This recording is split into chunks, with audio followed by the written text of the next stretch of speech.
I'm Alex, 28 years old, and if there's one thing I've learned about my family, it's that favoritism runs deep. I wouldn't say I had a terrible childhood, but growing up, it was always obvious that my younger sister, Emily, was the golden child. My parents never outright admitted it, of course. They'd act as if they treated us equally, but actions speak louder than words. She got the newest phone every year. I got hand-me-downs. She got a car for her 16th birthday. I had to save up for a used one. She got expensive hobbies funded. I was told to be grateful for what we can afford. It was frustrating, sure, but I made peace with it over time. I worked hard, got a decent job, and built a comfortable life for myself. I wasn't struggling, but I also wasn't the kind of person to throw money around. I had responsibilities, bills, and a sense of financial independence that my sister never seemed to develop. Even now, as adults, the dynamic hasn't changed much. Emily is 25, still living at home, and somehow my parents continue to fund her lifestyle. She doesn't have a steady job, but that's okay, because she's still figuring things out. Meanwhile, I get the usual passive-aggressive comments about how I should visit more, how family is important, how I'm always busy with work. And yet, whenever I try to make an effort, it never quite feels reciprocated. The incident that really set everything in motion happened a few months ago. My parents had been talking about how tight money was. It wasn't surprising. They had always been bad with finances, constantly borrowing from relatives and never paying them back. I'd learned long ago not to lend them anything, but others in the family hadn't been so lucky. Over the holidays, my mom kept going on about how they just couldn't afford a big family trip this year. I hadn't even asked about one, but she made sure to emphasize it. You know how things are right now, Alex. Maybe next year. Fine, whatever. I didn't need a vacation with them anyway. I had my own plans. But then, about a week later, I was scrolling online when something caught my eye. A friend of mine had posted a picture from the airport. Nothing unusual, just a casual selfie near a gate. But in the background, sitting comfortably in first-class seats, were my parents and Emily. At first, I thought it had to be a mistake. Maybe a coincidence. But the more I looked, the clearer it became. There was my mom, in her signature oversized sunglasses. My dad, wearing that stupid jacket he always insisted made him look distinguished. Emily, laughing at something on her phone. The caption on my friend's post read, "Crazy seeing people I know at the airport. Hope y'all have an amazing trip." My stomach tightened. I clicked on their profile, scrolled a little more, and there it was, confirmation. My parents had taken a luxury vacation. Not just any vacation. A first-class, beachfront resort, expensive dinner every night kind of vacation. The kind they claimed they could never afford.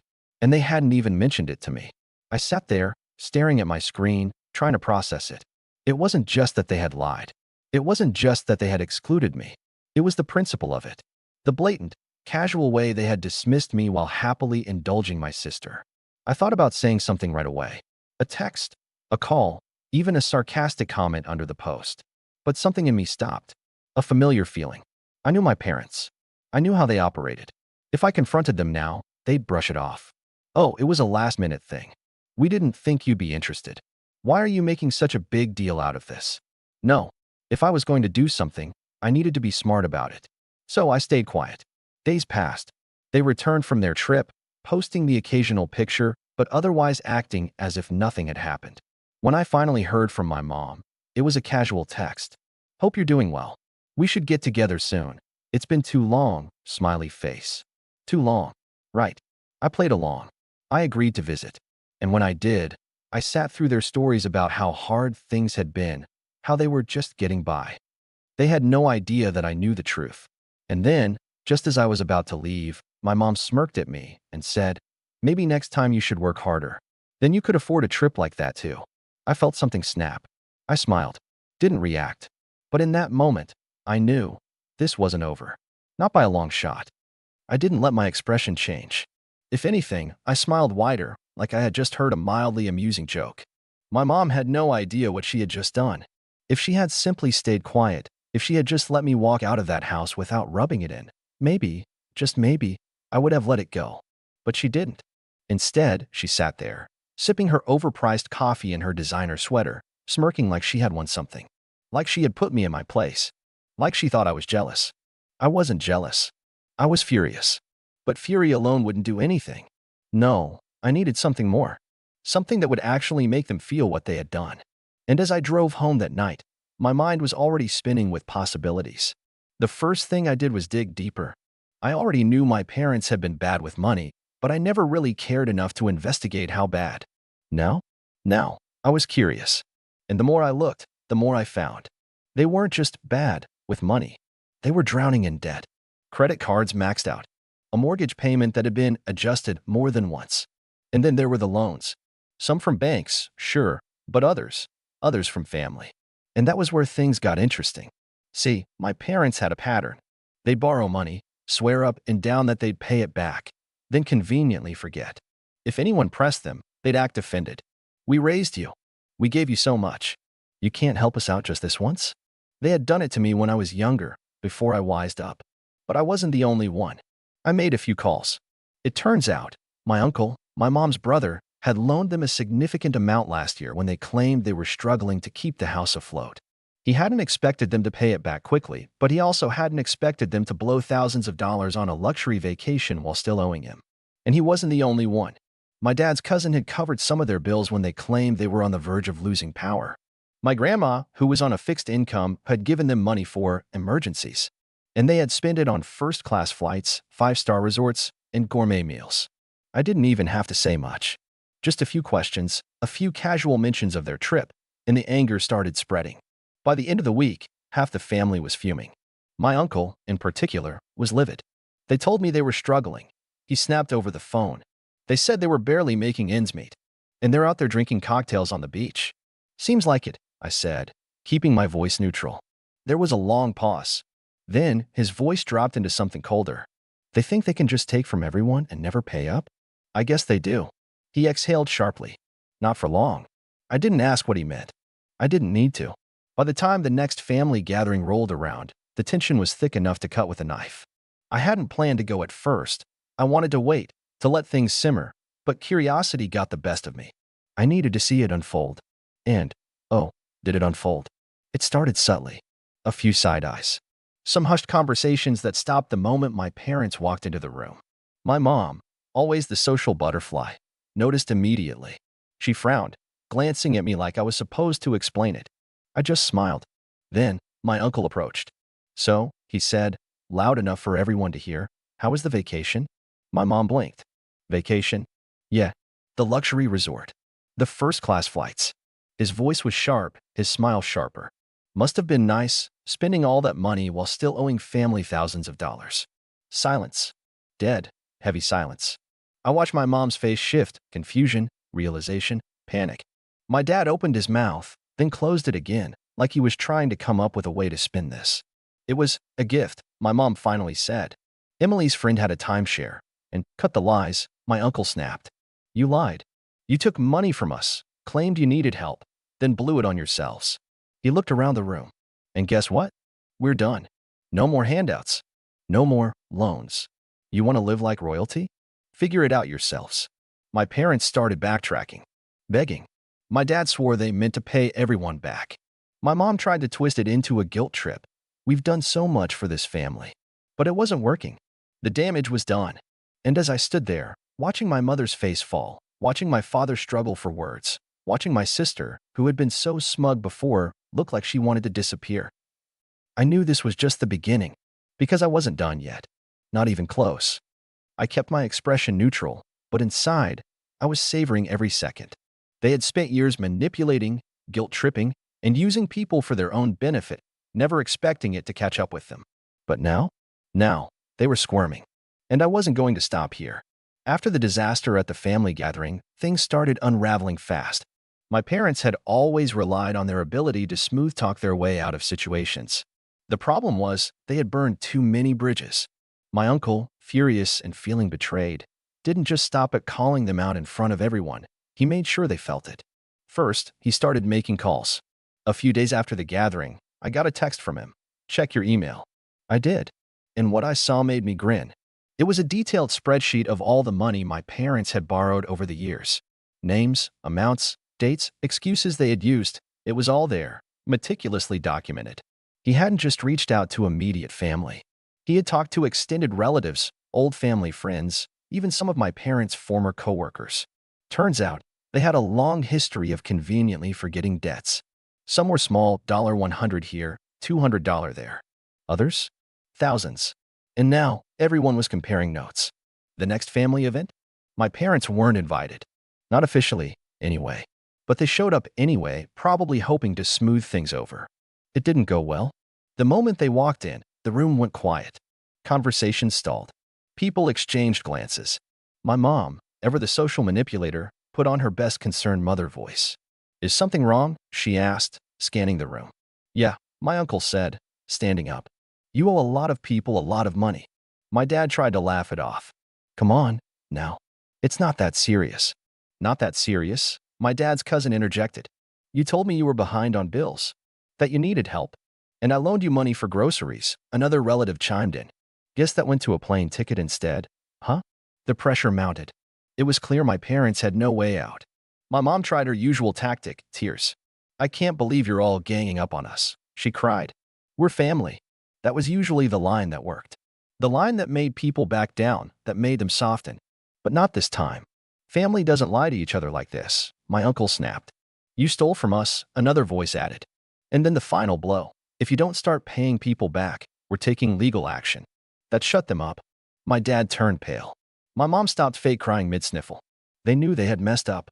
At this point, I thought they would finally admit defeat, that they'd finally take responsibility. But I underestimated them. Because instead of owning up, my mom turned to me. "You did this," she hissed. "You turned everyone against us." I tilted my head. "Did I? Or did you do that to yourselves?" She shook her head, looking at me like I was some kind of traitor. "You always wanted this, didn't you?" She spat. "You always wanted to ruin us." I almost laughed. "No," I said calmly. "I wanted to be treated like family." But I guess that was too much to ask. At that, my dad grabbed my mom's arm and practically dragged her toward the door. My sister followed, looking down, avoiding eye contact with everyone.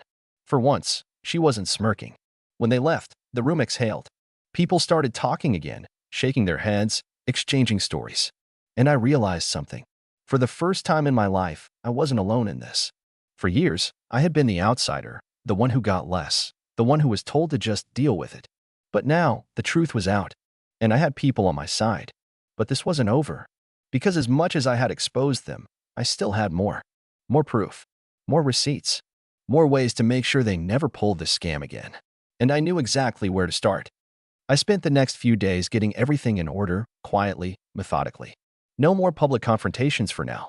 This wasn't a quick fix, and I needed to make sure the damage I caused was felt for real.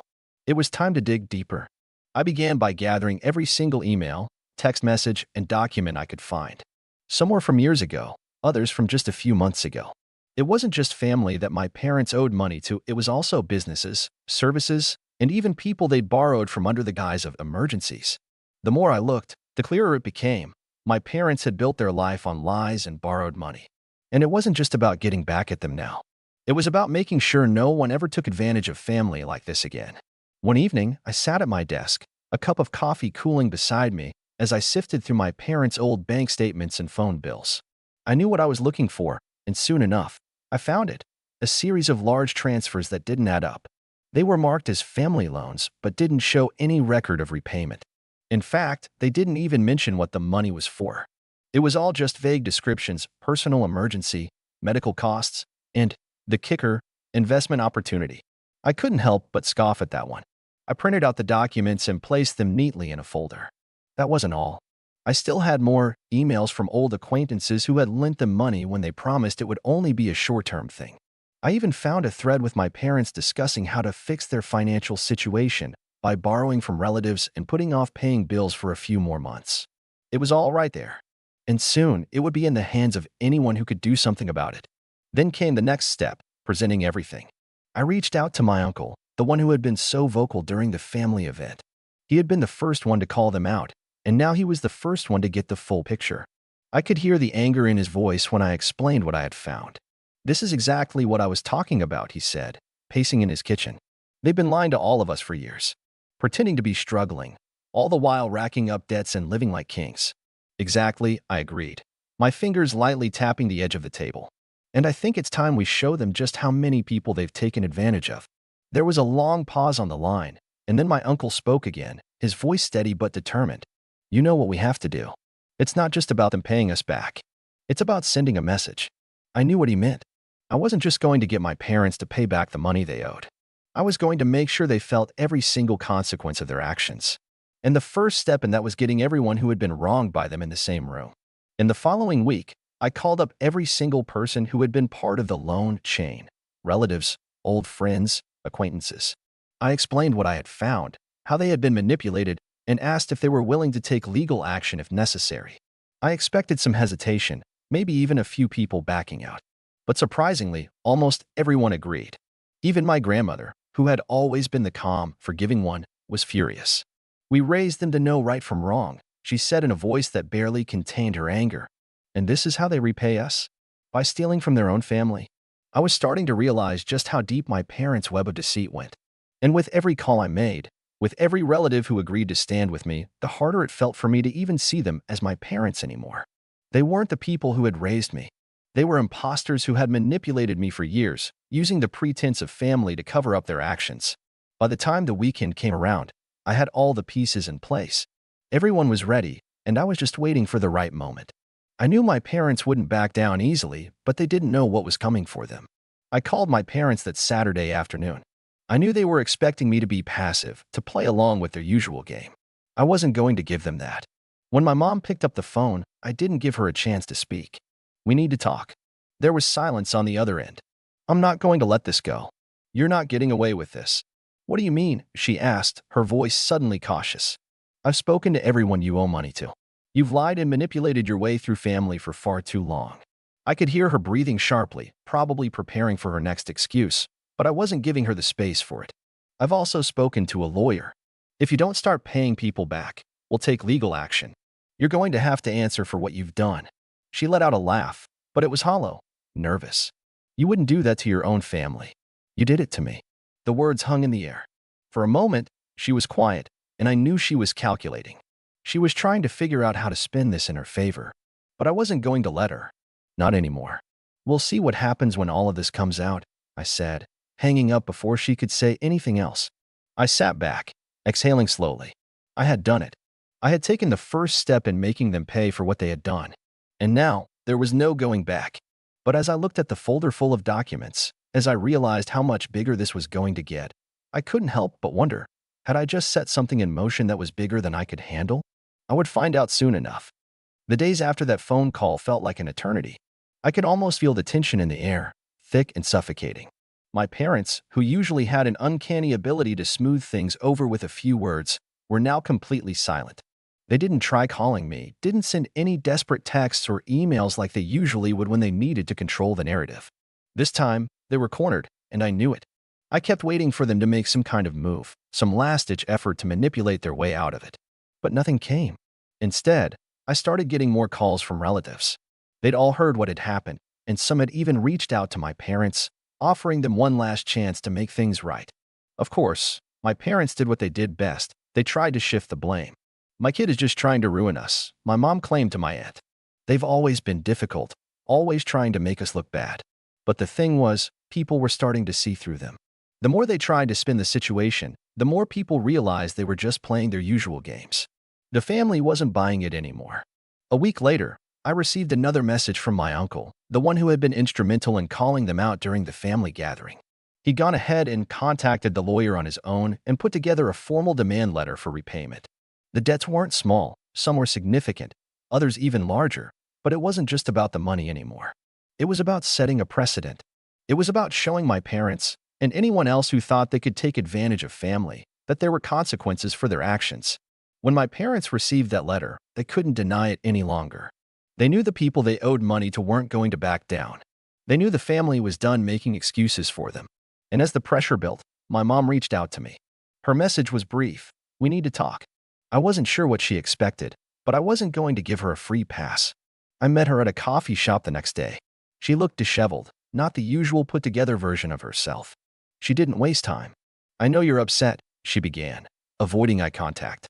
And I know things have gotten out of hand. I let her talk, but I wasn't going to let her off the hook that easily. Out of hand. I repeated, raising an eyebrow. You've been manipulating people for years. I was the one who had to suffer for it. But you know what? It's not just me anymore. It's everyone. And they're not going to let you get away with it. She was silent for a long moment, her fingers twisting around her coffee cup. Finally, she spoke again. I didn't want this to happen. I wanted to laugh. Of course, she didn't want this to happen. Who would want their lives to come crashing down? But I didn't say anything. Instead, I stood up to leave, but before I could walk away, she grabbed my arm, her voice trembling. Please, she whispered. Please, don't do this. It's not too late. We can fix this. We can make it right. I looked down at her hand on my arm, then back at her pleading face. I could feel the years of manipulation, the years of hurt and betrayal, clawing at me. But this time, I wasn't falling for it. No, I said quietly, meeting her gaze. You've had plenty of chances to make things right. Now it's too late. With that, I walked away. It wasn't over, but I had done what I set out to do. I wasn't going to let them control me anymore. And maybe, just maybe, this was the wake-up call they needed. But the thought lingered in the back of my mind. What happens next? I'd set the wheels in motion, but the fallout was still coming. I wasn't sure how far they'd go to protect themselves. But I knew one thing for sure. The family dynamic would never be the same again. So now, I'm asking you all, what do you think? Did I do the right thing? Am I justified in exposing them like this? Or did I go too far? I could really use some perspective, because, honestly, I'm not sure if I've done the right thing or just made a mess that'll be hard to clean up. Let me know what you think.